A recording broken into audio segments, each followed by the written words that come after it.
Here in San Diego County, flowers are all around us to enjoy, to smell, and now even to eat. Anyone who has received a bouquet of flowers will tell you the magnificent qualities about them aren't just limited to their awe-inspiring beauty or to their sweet floral scent. They can offer so much more. Just ask John Clemons, a flower farmer for more than 20 years now. You can step onto his farm in the town of Jamul and think it looks similar to the other dozens of flower farms in San Diego County. But look a little closer and you'll discover a sweet surprise. In the mid-90s, I was looking through a book, came across a recipe for crystallized violets. And I thought, egg whites, dip the flower in, throw it in sugar, roll it around, put it down, it dries, and you have something crunchy that's non-perishable, it's completely dried, and it's sugar coated. And I thought, oh my God. Cold food aside, they could use them on desserts. I've got to figure out how to do this. Imagine your favorite flowers turned into sugary tastes of heaven. That is exactly the idea that John set out to accomplish, to make a sweeter, better tasting edible flower that he grew himself, the likes of which nobody had seen or heard of before, not even his girlfriend at the time. That is, until their first date. I brought her a little tray of crystallized violas instead of the flowers, and when I met her, I remember walking up to her and said, I brought you some flowers. John had talked about the farm on the phone and when we had emailed and what he did, but when I actually saw it, I just went, oh! And I just thought, oh my God, these are way more beautiful than I had thought. And I just immediately knew I wanted to be a part of that. I was a little nervous because she was hot. I thought, oh my God, I hope she likes me. Oh, she liked him all right. She liked him enough to leave her home in New York and come to California to start an edible flower business with him called Sweetfields. And together with Diane's daughter, the trio has successfully turned John's one-time hobby into a full-time job that even young Chase is excited about.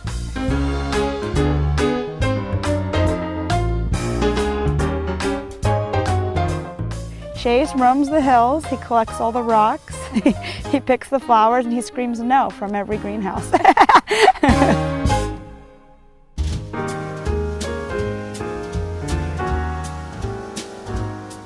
We all get along really good, and we all really have our niches, you know, and I come from the business background and managing things and, you know, kind of getting, you know, the business plans and everything together. My mom is really kind of the rah-rah customer service, get out there, you know, mingle with our customers, and then John, this is John. So the farm, the production. If you could lock John in a room with some, you know, raw materials, some flowers, and he just wants to keep creating.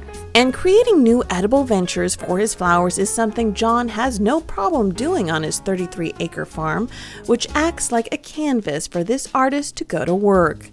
All of the flowers here are grown organically inside greenhouses with nothing but sun, water, and soil helping them grow. To keep things fresh, after 5 months or so, he rotates the soil out and puts new flowers in. From here, the flowers are either picked as edible flowers or they are put through their patent-pending crystallization process. The flowers are put into a special solution that contains alcohol, which creates a barrier on the flower. From here, they are put in a salad spinner and placed on a rack to dry. Then they are sprayed with a strawberry-scented spray and dusted with sugar. And by crystallizing them, the flowers are perfectly preserved and non-perishable. You know, we have violas, pansies, snapdragons, mini roses, rose petals.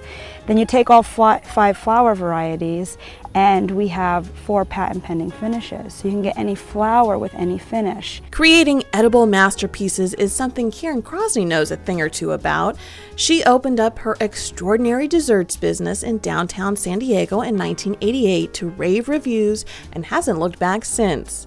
She has built a reputation on making delicacies that are in fact anything but ordinary, and the exquisite flowers that Sweetfields are producing are a natural fit for this dessert diva. It was very much in a long time ago to start putting them on wedding cakes, and so that was our spin with it.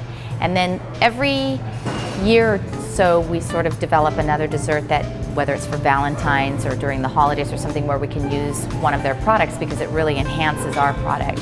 So we take the beauty of our chocolate or our fruits and we take natural flowers, and then by adding on a sugared flower, just the whole piece at that point takes a step up and becomes almost more of a gift item to someone rather than just a dessert. And the customers keep on coming. Fans all across the state are logging on to the Sweetfields website and snatching up these edible works of art, with Costco just recently placing an order too.